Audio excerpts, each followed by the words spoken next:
Let's go through some programming languages and see the advantages and disadvantages of each.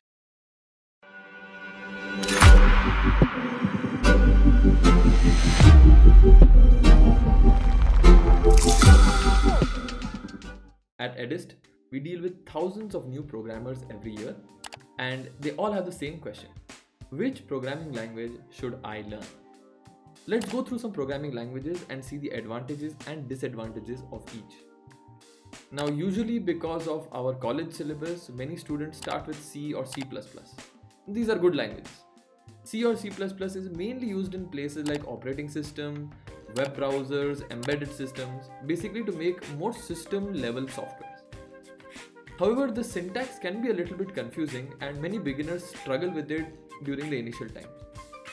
In terms of job opportunities, there are plenty in the market, but other languages like Java, Python and JavaScript are more in demand compared to C and C++. Another language a lot of students learn is Java. Java, like C and C++, is quite an old language, but still majorly in use in the industry.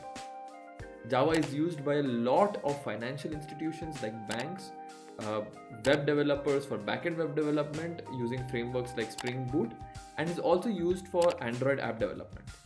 Like C++, the syntax can be a bit confusing, but it's still worth learning. There's a good chance that your first job will most probably be in Java. Python is also a good language to learn. The easy syntax makes it a good choice for beginners.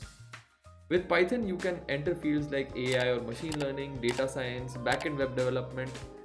The syntax is quite different from C and Java, so you may find it uncomfortable if you're coming from those languages. But if you're a complete beginner, Python is a very good syntax to learn. Python has good job prospects, with many jobs in the market looking for Python developers. Another language students try learning is JavaScript.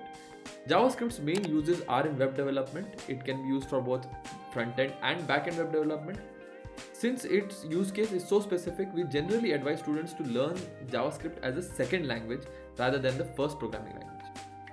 Of course, there are many other languages too, like Go, Erlang, Julia, Scala, R, etc. And each one of them has its own specific use cases.